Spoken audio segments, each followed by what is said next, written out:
Bienvenue à Auron pour la fête de la Sainte-Érige, c'est le patron de la station. Cette année, le thème de la fête est le Moyen-Âge. D'ailleurs, vous en avez un exemple de deux personnes qui sont habillées pour l'occasion avec Madame le maire Colette Favreau. La veille, il y a déjà eu une procession aux lampions en hommage aux victimes du 14 juillet de Nice. Et là, on débute les festivités avec des musiciens d'époque. Il y a un programme chargé pour la journée, donc le camp médiéval dans le jardin de la chapelle. Il y a aussi des combats de chevaliers. Il y a des fauconniers avec l'aigle Méfie, l'aigle du stade de l'Alliance Riviera de l'OGC Nice.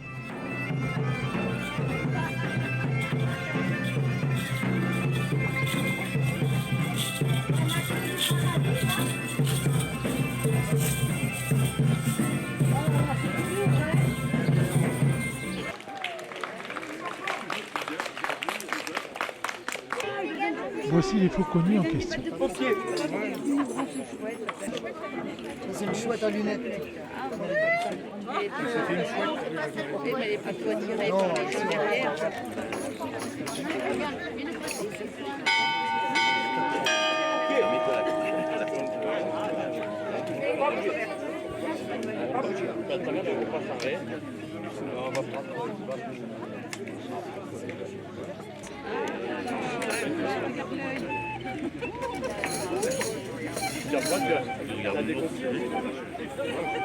Alors nous avons le plaisir aujourd'hui de vous accueillir sur cette fête médiévale avec des fauconniers.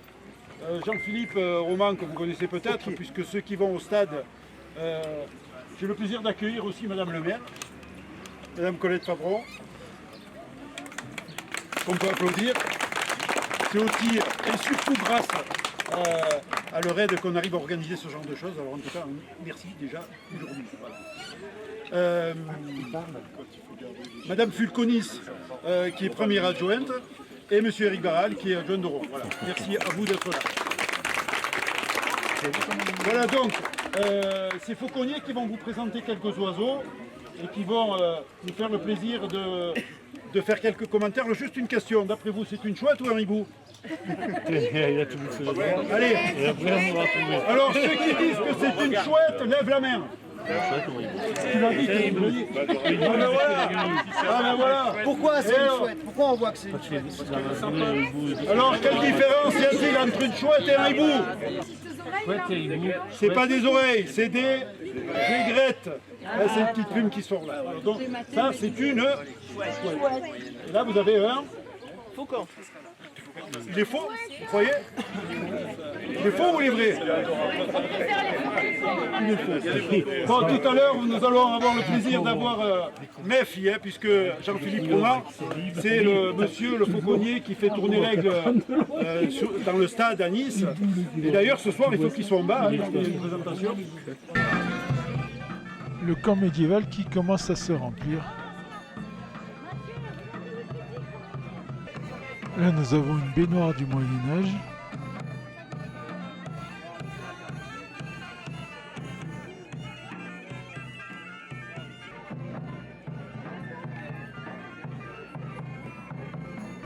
Un instrument de torture de l'époque.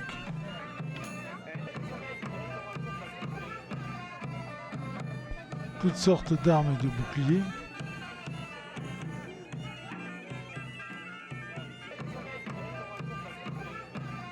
Les casques et les armures.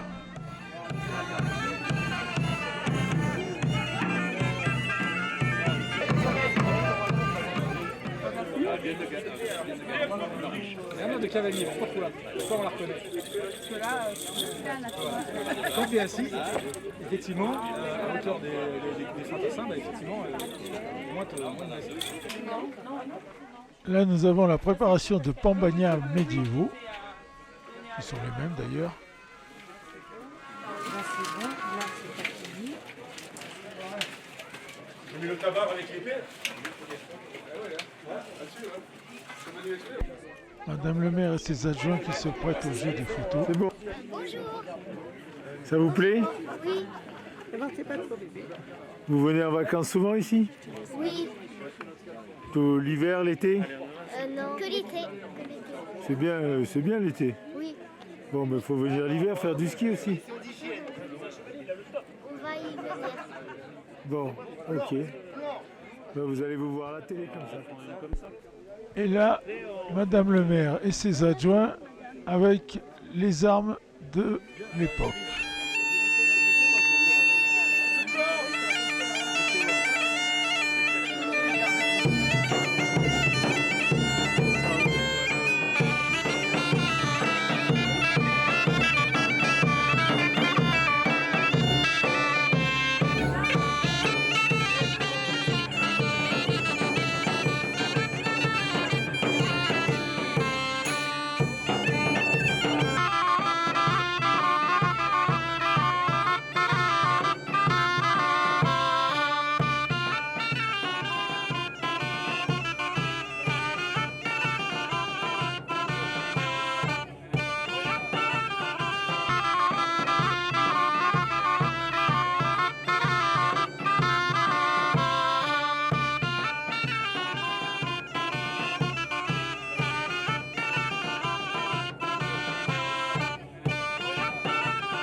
Cette fois, nous avons l'aigle Méfi, l'aigle de l'OGC Nice.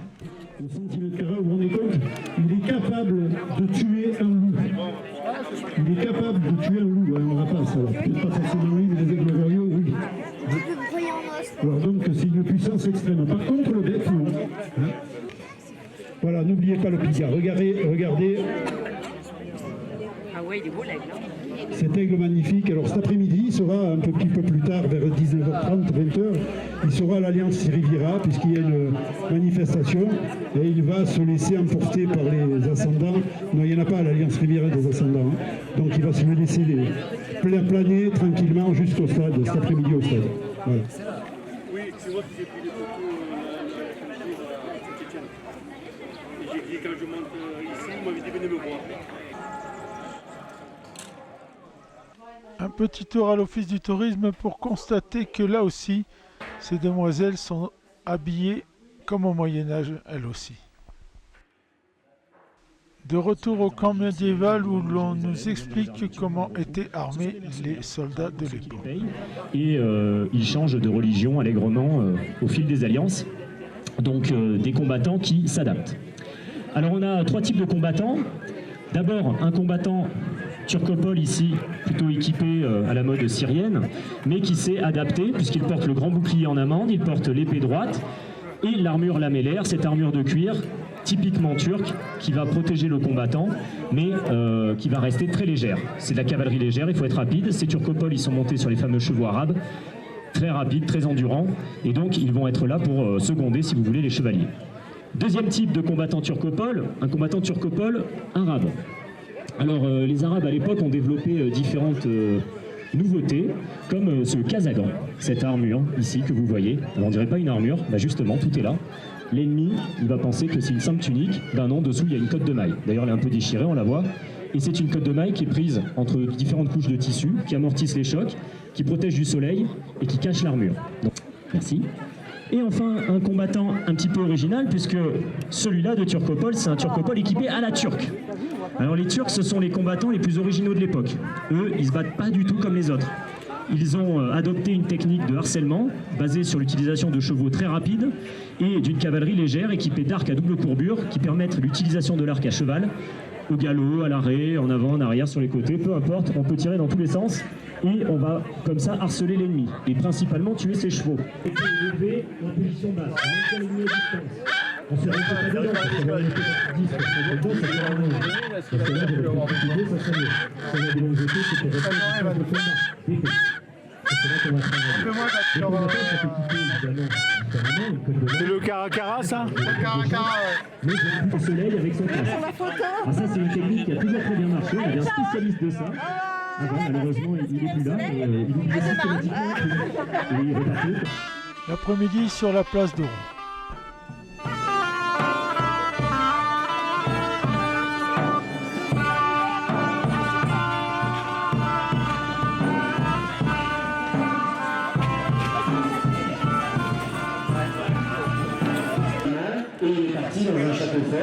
gamin de son âge, suivre une formation. Il a appris à lutter, il a appris à combattre, à pied et à cheval, il a appris à chasser, et tous les rudiments du combat, du tir à l'arc et du combat à la lance.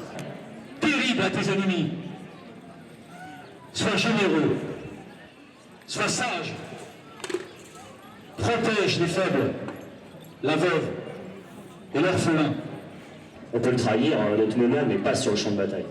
Il y a des règles à suivre. Le chevalier doit s'engager à protéger les pauvres, les gens qui sont démunis. Encore une fois, c'est un serment. Certains le respectent, d'autres pas, bien sûr. Une fois qu'on a l'équipement, qu'on a tout, eh bien sûr, il y a des bons chevaliers, des mauvais chevaliers, il y a tout. Le cliché, c'est le chevalier pillard, brigand, ça existe. Touche, oui, à l'intérieur du bras, on continue. C'est bien, jeune chevalier. Continuez. Touche, oui, à la jambe. Ah là, tu t'es fait avoir. Les dents blanches, et ça nous permet, c'est tout, de nous servir de parabole pour pouvoir entendre le bruit le plus. Alors perso, c'est un oiseau qui a 4 ans maintenant. Il faut à peu près 800 grammes. Il faut remarquer quand elle passe devant vous, c'est bras jaunes. Alors ces jaunes ont une particularité, c'est qu'ils ne bougent pas dans les orbites.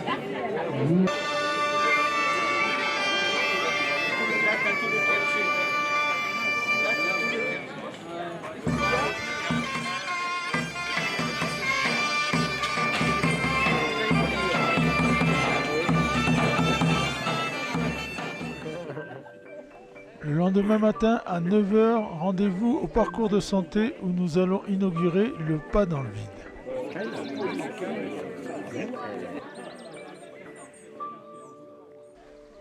Nous inaugurons donc une passerelle qui avance de 5 mètres dans le vide avec 500 mètres sous nos pieds.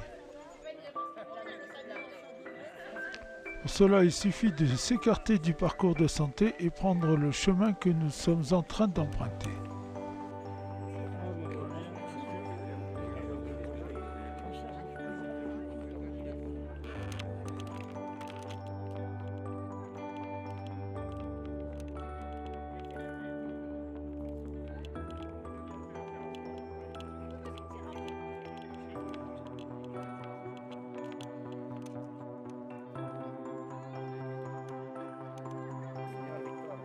Voici le fameux pas dans le vide.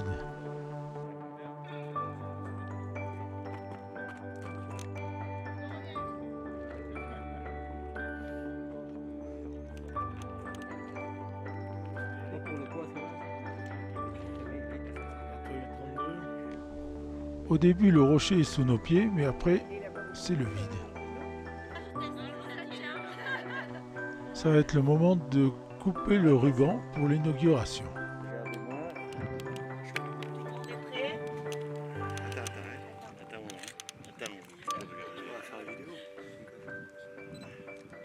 Est-ce qu'on saute tous ensemble?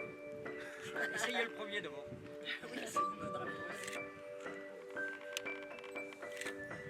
T'as pas enlevé le cache, Lucien? Elle est bien. Voilà, je vais. Attention, encore une. Voilà, c'est bon, je vais. Hein? Ça y est, allez. On coupe. 1, 2, 3. Attends. Caroline. Vas-y. Côté là. Tiens, le truc. Eric, je te vois pas bien. Peur, elle veut se tenir. Non, Caroline, elle se met là. Voilà, là, c'est mieux, là. C'est bien. C'est bon? Ça va. Allez, et voilà. Ça y est. On peut applaudir, Mais toi, tu mets les mains avant moi. Oh, ça m'énerve. Nickel. Tu arrives à la maison, il y a plus de...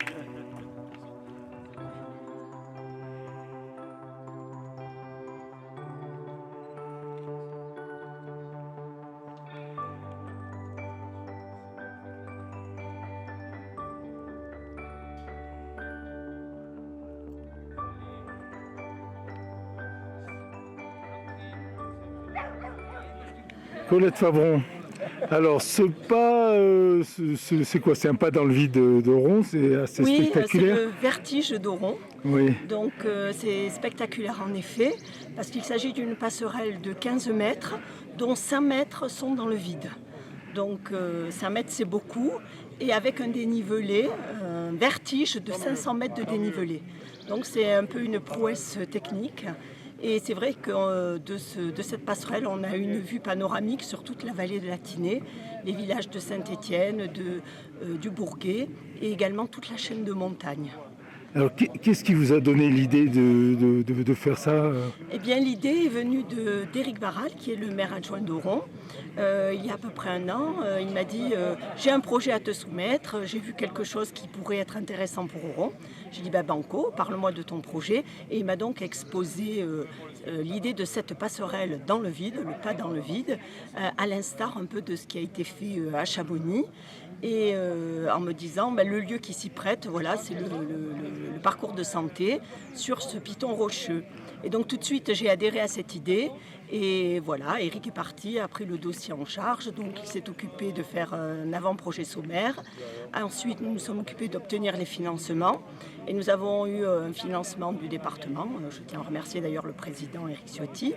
Et suite à ça, nous avons donc monté le projet, sélectionné l'entreprise, fait les appels d'offres. Et en un an, nous avons réussi à pouvoir avoir une passerelle livrée.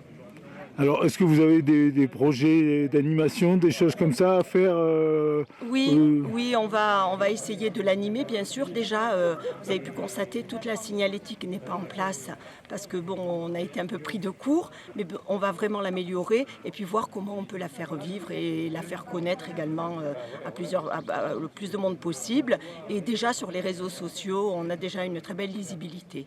Oui, parce que moi, dès que je l'ai mis, il y a eu un gros partage sur les réseaux sociaux. C'est vrai, Pascal, je vous remercie. Vous avez fait un très beau reportage et c'est vrai que ça donne envie de venir à Oron pour au moins tester ce pas dans le vide. Merci beaucoup. Merci. Journée très chargée puisque quelques instants plus tard, c'est le départ de l'Ultra Trail d'Oron.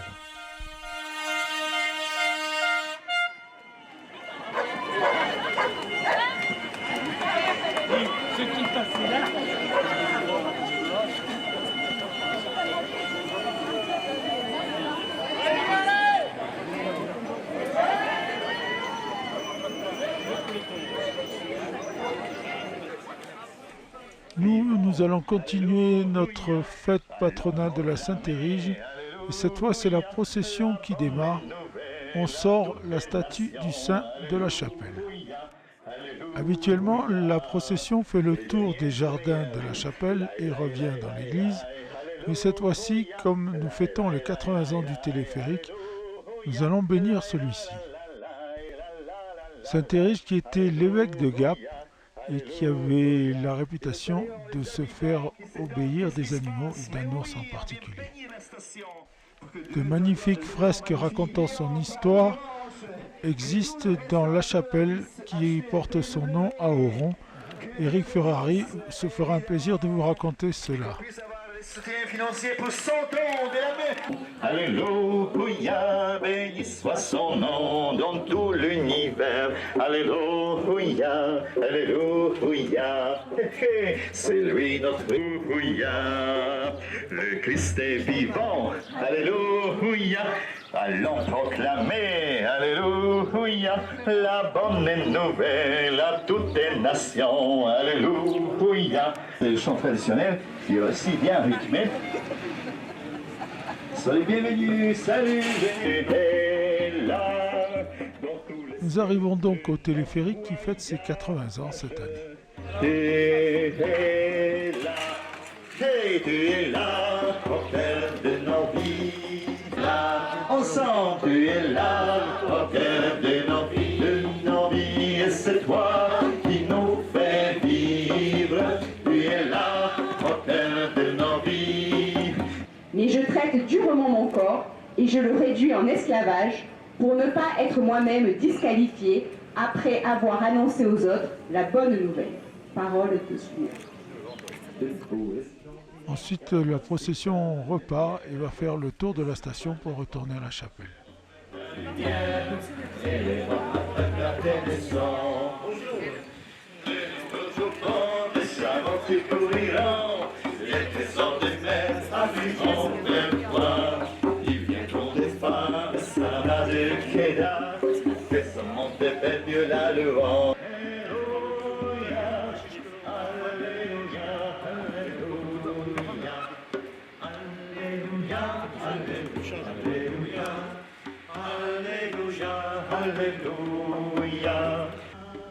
Après un long tour dans la station, la statue de Saint-Érige est de retour dans son église. Dans tout le ciel de ton voyage, tu es là. Pour bénir, mais aussi pour témoigner. C'est pour témoigner de ce que nous croyons, ce qui est important pour nous. D'autant plus que dans ce temps, c'est tellement important.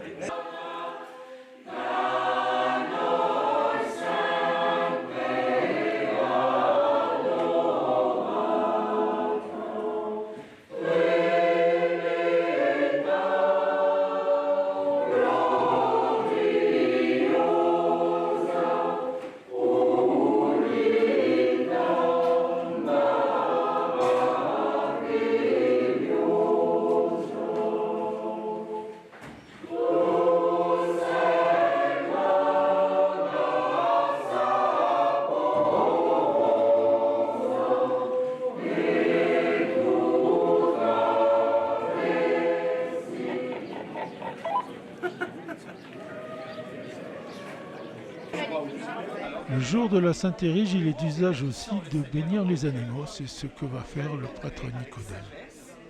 Béni sois-tu, Seigneur. Amen. Et que Dieu bénisse tous ces animaux qui sont là. Merci Saint-Esprit. Hop.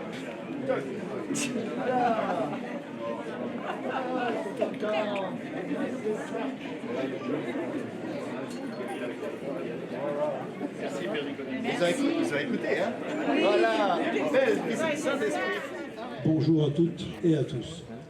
Quel plaisir j'ai de me trouver avec vous aujourd'hui, avec un beau soleil. Et vous êtes très nombreux depuis 3 jours à Oron. Il y a beaucoup de monde pour notre fête patronale et j'en suis vraiment très heureux. En tout cas, déjà, merci à vous d'être présents avec nous. Les remerciements vont commencer, et c'est normal, ça fait partie du protocole, mais je voudrais d'abord, si tu permets, Colette, remercier toute mon équipe, j'allais dire notre équipe, parce que nous sommes un seul, tous les participants et tous les partenaires du comité des fêtes, à commencer par ma femme, qui depuis bientôt 40 ans me supporte. Sans elle, il n'y aurait pas eu de fête. Elle est là, Françoise, je vous demande de l'applaudir vraiment. Ensuite, bien entendu, la vice-présidente Christelle Piré et toute mon équipe, mon fils Christopher et tous les autres, et j'en oublie bien entendu. Sans eux, il n'y aurait pas eu de fête Saint-Érige. Je vous demande encore d'applaudir très fort cette équipe. Voilà, je suis mentor ce protocole, je m'excuse, mais j'y tenais vraiment. Ensuite, bien entendu, cette fête ne peut pas avoir lieu sans le nerf de la guerre. Vous savez ce que c'est le nerf de la guerre? Eh bien là, je voudrais remercier particulièrement mon amie Caroline, qui est juste derrière moi, et je peux considérer qu'elle fait partie même du comité des fêtes, parce que je peux vous dire qu'elle a œuvré auprès du conseil général et auprès du conseil régional aussi, que je remercie, pour nous accorder quelques subventions. Je vous demande de l'applaudir aussi. Merci Caroline. Merci beaucoup. Évidemment, la mairie, Colette, Madame Colette Fabron, qui nous a dit « Vas-y Eric, allez-y, Eric et Françoise, on vous suit, on vous fait confiance. » Merci Colette de nous avoir accordé cette confiance. Et bien entendu, les élus qui ont suivi, parce que si les élus ne suivent pas, ça ne marche pas. Voilà, je passe le micro à Colette. En tout cas, merci de votre attention, merci d'être si nombreux, merci de votre présence. Merci, cher Eric, pour tous ces mots qui nous vont droit au cœur. Et puis, tu verras dans mon discours, je te remercierai ainsi que ton équipe, parce que c'est vrai que vous avez fait une fête patronale exceptionnelle. On retrouve notre fête patronale d'Oron, et ça, vraiment, je tiens du fond du cœur à t'en remercier. C'est vrai qu'on avait pris ce pari un peu fou il y a 2 ans, Et je crois que là, le pari est gagné. Alors, un grand merci à toi et toute ton équipe. Et vous pouvez encore les applaudir. La fête patronale, c'est aussi l'occasion de faire un bilan des actions menées par l'équipe municipale tout au long de l'année.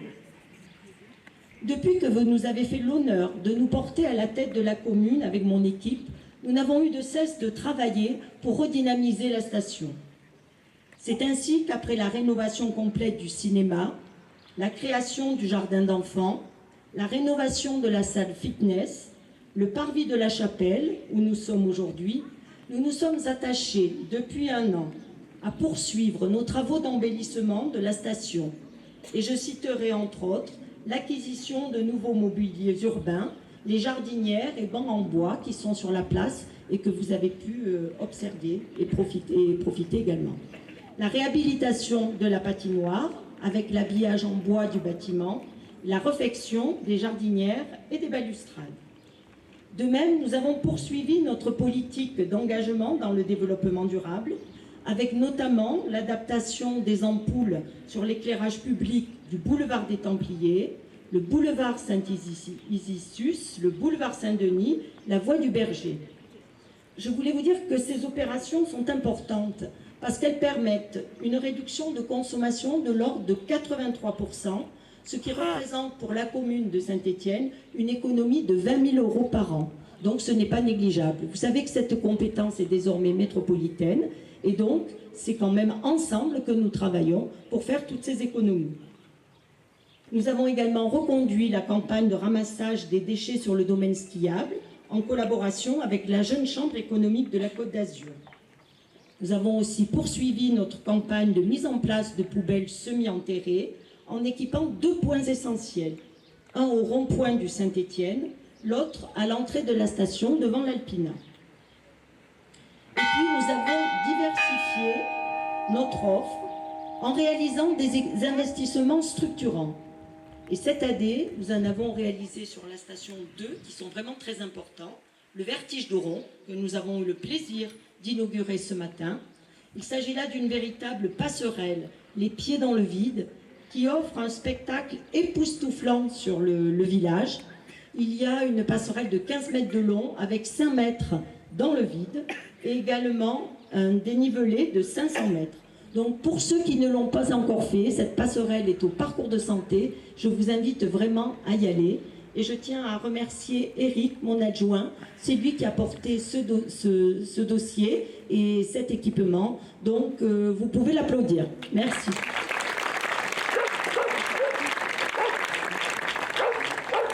Autre investissement très attendu, je le sais par les touristes, c'est le golf 9 trous compact qu'on a appelé Oron Mountain Golf, qui était réclamé donc depuis longtemps et que nous allons inaugurer la semaine prochaine. Et d'ailleurs, je vous invite à venir participer à notre inauguration.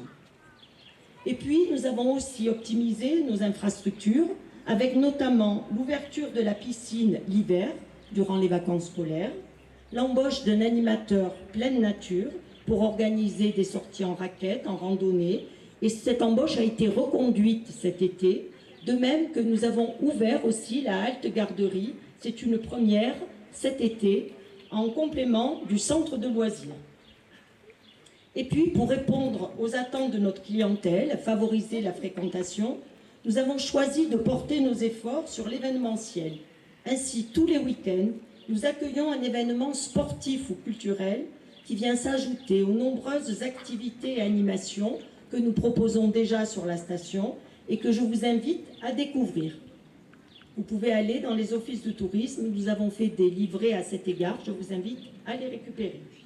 Je ne vous citerai que quelques exemples. L'ouverture de la saison dès le 1er de juillet avec l'électrobike, le salon de vélo à assistance électrique, qui a connu cette année une affluence 2 fois plus importante que l'année dernière. Le championnat de France de trial, et nous envisageons pour l'année prochaine un championnat du monde. Les 8 et 9 juillet, nous avons accueilli le triathlon d'Oron, c'était la 3e édition, en partenariat avec le Cavigal, très gros succès également. Ce week-end, nous avons eu l'honneur de donner le départ à l'Oron Mountain Trail Côte d'Azur. Il y avait plus de 150 participants Et cette année, cet événement est parrainé par Christophe Pina et également Marion Bertrand. Dans la saison, nous aurons également la caravane du sport, la course des cimes, bien sûr la traditionnelle ascension du col de la Bonnette et le trail de l'énergie en août. Puis à ce programme sportif vient s'ajouter notre programme culturel avec notamment les soirées estivales qui nous sont offertes par le conseil départemental que je tiens à remercier. Merci Caroline. Bien évidemment le Festival des mots qui se déroulera le 22 juillet où nous accueillerons Richard Boringer. Cet été sera aussi marqué par des manifestations de grande envergure, telles le week-end gourmand les 22 et 23 juillet, le Festival de la magie du 12 au 23 août et Chimène Badi le 14 août à Saint-Étienne-de-Tinée. Vous en conviendrez, notre commune, et Oron en particulier, propose désormais un excellent programme sportif, culturel et d'animation pour le plus grand bonheur de tous, résidents, permanents, secondaires, amis visiteurs et touristes. Bonne fête de la Saint-Érige à tous et je vous remercie de m'avoir écouté. Alors, ces fêtes patronales qui jalonnent la période estivale sont des rendez-vous incontournables qui nous permettent de nous retrouver et de partager traditionnellement un moment de joie. Et ce plaisir, je dois dire, est d'autant plus intense cette année que nous en avons été privés l'année dernière puisque suite à l'attentat de Nice, la décision avait été prise d'annuler le festin d'Oron qui avait lieu quelques jours plus tard et nous étions tous en état de choc et évidemment le cœur n'était pas à la fête. Et pourtant, il nous faut continuer à avancer. Nous étions présents avec Colette, avec Lauriano à Nice le 14 juillet, aux côtés de Christian Estrosi pour assister à ce magnifique hommage rendu aux victimes en présence du président de la République. Et cette journée, chargée en émotion et en dignité, restera, je crois, à jamais gravée dans nos cœurs et constitue la plus belle des réponses à ceux qui veulent nous réduire au silence. Alors oui, nous continuerons à nous retrouver comme nous le faisons aujourd'hui pour célébrer nos traditions en faisant la procession autour de Saint-Érige, en participant à cette magnifique messe célébrée par le Père Nicodème, assisté du Père Largillière, avec la chorale stéphanoise, mais aussi aux côtés de nos pénitents, sans oublier nos gendarmes, nos pompiers, nos policiers, qui assurent également la sécurité de cet événement. Et ce matin, je veux bien évidemment tout particulièrement remercier ceux qui nous permettent de nous retrouver. Le comité des fêtes autour d'Éric et de Françoise qui ont repris le flambeau l'année dernière, qui avaient mis, je le sais, plein d'énergie dans la réalisation de ce tout premier festin qui avait été animé. Je crois que vous connaissez l'état d'esprit qui nous anime. Je ne crois que dans le travail d'équipe. Alors soyez convaincus de ma volonté de toujours continuer à œuvrer dans ce sens-là. Je vous souhaite à tous une excellente fête de la Saint-Érige et maintenant place au verre de l'amitié. Je vous remercie.